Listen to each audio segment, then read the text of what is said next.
Please welcome Mandela Dixon, Sharon Miller, and Arian Simone, interviewed by Moira Forbes.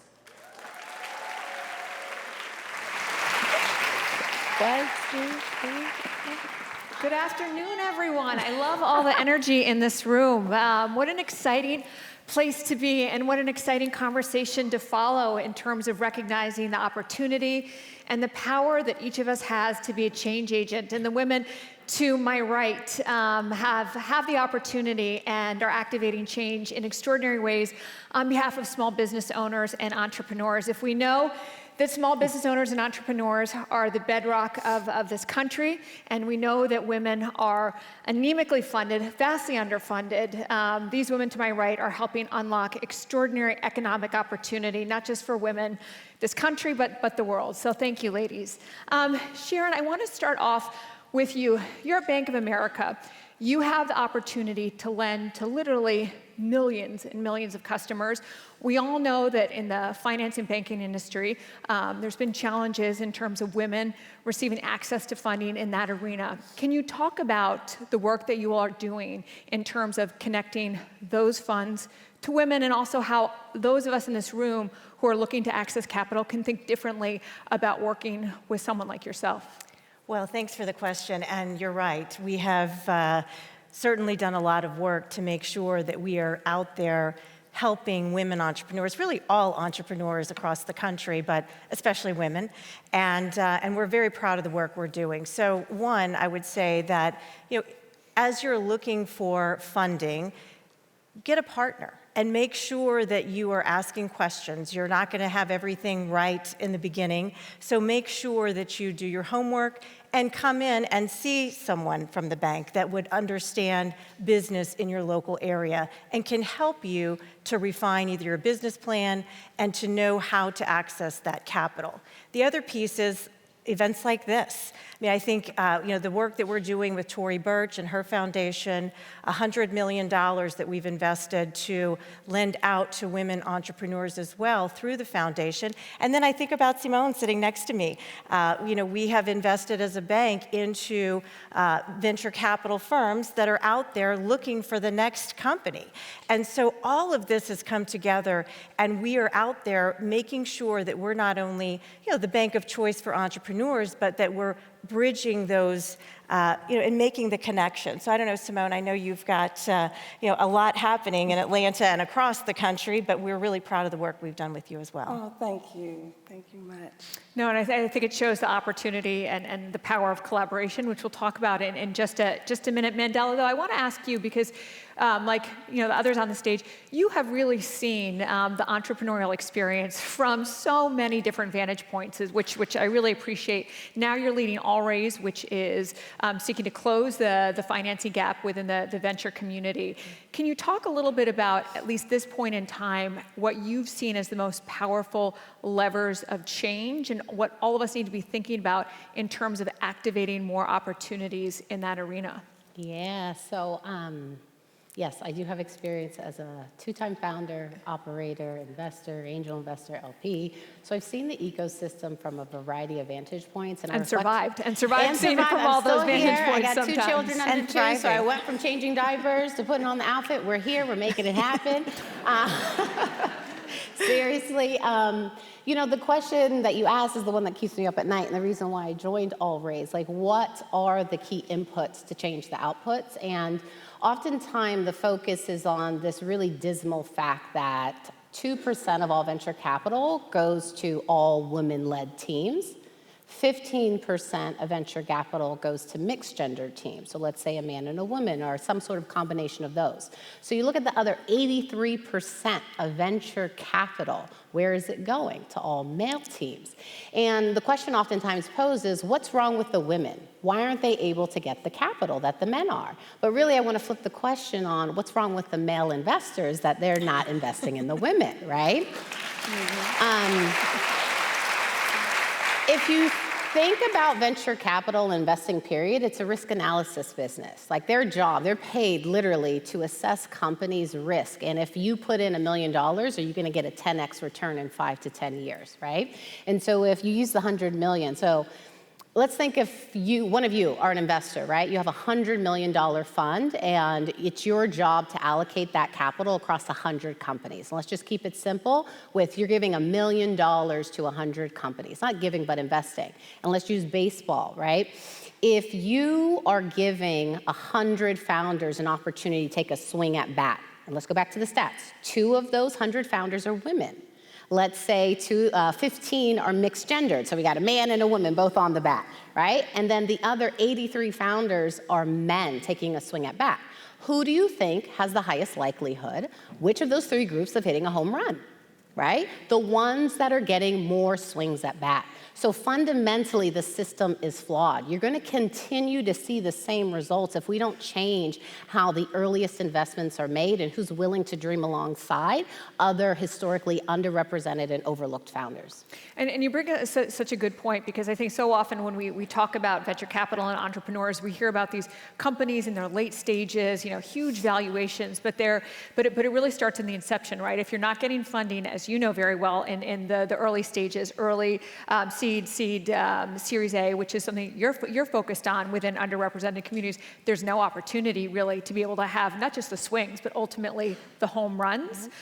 With the work that you're doing, a fund dedicated, created by women of color, for women of color, really unique still in the eco space. Would love to hear more about that work, but also in the context of the spirit of collaboration and how do we really leverage partnerships with organizations, with individuals here to unlock and accelerate the type of change that all of us are really eager to harness. Understood. First, I want to say, start with Mandela, started with the statistics. I want everybody in this audience to be very well aware that women of color are the most founded entrepreneurial demographic. They are just the least funded. So, yep. When you talk about collaborations and partnerships, this is very key in this area. People of color, as it pertained to the pandemic, Black and brown business owners, over 50%, had to close their doors. Yes. And now we are dealing with the global macroeconomic climate of supply chain issues, high interest rates, inflation, you name it. So we're going from a pandemic now to we don't know what the market correction or recession is about to be. And people of color, especially women of color, are being affected the most. So collaborations in this area are very important, which is why we've also partnered with the Tory Burch Foundation for our Women of Color grant program, and we have deployed over 150 grants to women of color business owners. It's extraordinary. Mm-hmm. And with that, the partnership doesn't stop. We've had Goldman Sachs come in as a funding partner. We have a new cohort coming up with Amazon partnering as well, too. We have to continue to enlarge our partnerships in order to do work at this level of social impact. And Sharon even alluded earlier to the fact that Bank of America, on the venture capital side of what we do, is an investor in our fund. On our Fund 1, we cut check sizes around $500,000, Fund 2, around $1 million at the seed level, growth level, $5 million to $10 million. We would not be able to do any of this work without partners involved. Black women in particular receive 0.0006% of venture capital funds as it pertains to the tech industry. Women of color are under 1% as a whole. Partnerships are key in this because it's going to take trillions of dollars in order to move the needle on these statistics.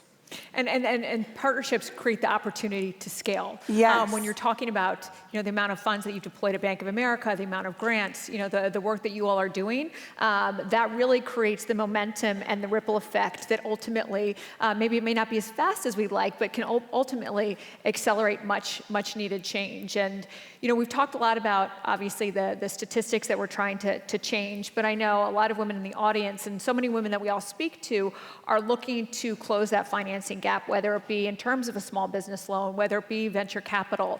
I would love for each of you to share, given your respective arenas and your unique insights, What's one piece of advice that you think is either underestimated or not shared enough as it relates to opportunities for women to access capital or understanding how to access the ecosystem? Sharon, I'll kick it off with you. Yeah, so I would just say that,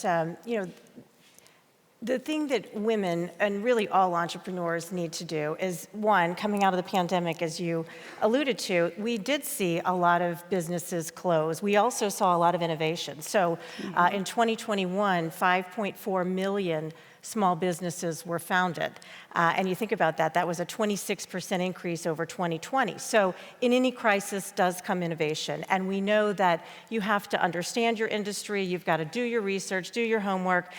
Don't underestimate that, you may love to do something and that's why you founded that business, but there's a lot more to operating a business. So I do think that many people underestimate that. And I think having a business plan, but being very flexible and, continuing to network like summits like this. I mean, getting to know like-minded business people, like-minded entrepreneurs, and establishing those connections. That's what's going to lift us all up and forward. And you bring up a good point, because I think sometimes we are all so busy just in our day jobs and the complexities of our lives that sometimes networking, making those relationships is something I can do next week, I'll put it off. It feels discretionary, but it actually, to your point, is paramount in terms of creating these bridges and partnerships and just opportunities to find a network to propel yourself forward. Mandela, you all at Allraise do an extraordinary job of a bridge connecting venture capital to extraordinary entrepreneurs. What's one piece of advice you would share? Yeah, my advice actually predates my time at Allraise. So you were talking about Black women, women of color. Prior to Allraise, I created a company called Founder Gym. And hey, okay, all right. Meet me in the back. At Founder Gym, we trained over 650 founders from around the world across 6 continents, and we trained 1 in 10 Black women that went on to raise $1 million or more, right? Wow. And so the advice I'm gonna share is very tactical in the weeds, because what we were talking about is you cannot get to that home run status unless you first cross first base, second base, third base. You have to hit these milestones called seed, Series A, Series B. So what we focus on is that first institutional capital. My advice for anyone out there who's seeking that is you have to become a masterful storyteller. You really do. That is a big part of it. Your ability to communicate and articulate this grandiose vision 10 years out the way you see the world, pare it down through your mouth into words and language that the other person on the other side of the table will get behind, get excited, say, yes, I see that future. I'm borrowing your eyes. Storytelling communication is so incredibly important, and one piece of advice I'd give you is all those key stakeholders that you're gonna need to partner with, whether it's funders or whether it's customers or early employees, make them the hero or shero of the story. The more you can help enlist them as critical characters in what you're trying to bring about in the world, the more likely they'll raise their hand or they'll wire that money. So really, I just reflect on how you're presenting your ideas. It's one thing to have a good idea, it's another thing to convince other people that it's a good idea. I think that's great advice, and particularly because these are skills that can be learned. Yes. So sometimes when we think about great entrepreneurs or small business owners, there's an assumption that there's these natural inherent skills, but it's experience and time and more often than not failure, and building these different muscles that allow you to be successful. So a great idea can only become an extraordinary home run when you are intentional about the skill sets that are really critical, and which you talk so beautifully about in terms of the power of storytelling. I will close with you, Arian. You, as you said, I think you talked about just these extraordinary gaps in funding, the work you're doing to close it, the power of these partnerships. For those sitting in the room, given your experience, what's one lesson or takeaway you hope that they can bring to their own businesses or accelerating their success forward? Knowing your why. And I can even say what my why was, because that's what's going to keep you motivated. That's what's going to keep you overcoming all the obstacles that come with what you do. I was a college student at Florida A&M University, and while I was in college, I was raising capital. Though I think I look 25, this was like 20 years ago. More like 23 now. Yes. And during that time, I raised a couple $100,000 and opened a retail business. And that's when I learned that very few people who cut the checks look like me. And I said, Arian, don't you worry about this investor landscape, because one day you will be the business investor you were looking for. So,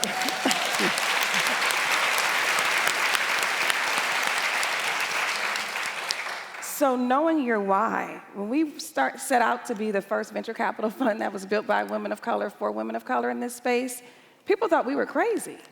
So there were plenty of late nights that I just cried and prayed and everything, just trying to figure it out. But my why is what kept me going. So to all of the entrepreneurs out there, make sure that you have a why that is bigger than you, because problems do exist. Entrepreneurship is a long journey. We've all seen it. Many of you in this audience have seen it. So your why definitely needs to be bigger than you. That is so beautifully put, because you knowing your true purpose and your North Star is so critical, and finding that early can be such a powerful benchmark. We have about a minute and a half left. Is there anything else that any of you ladies want to share or feel like is another insight that you think is a powerful thing to share in a toolkit moving forward?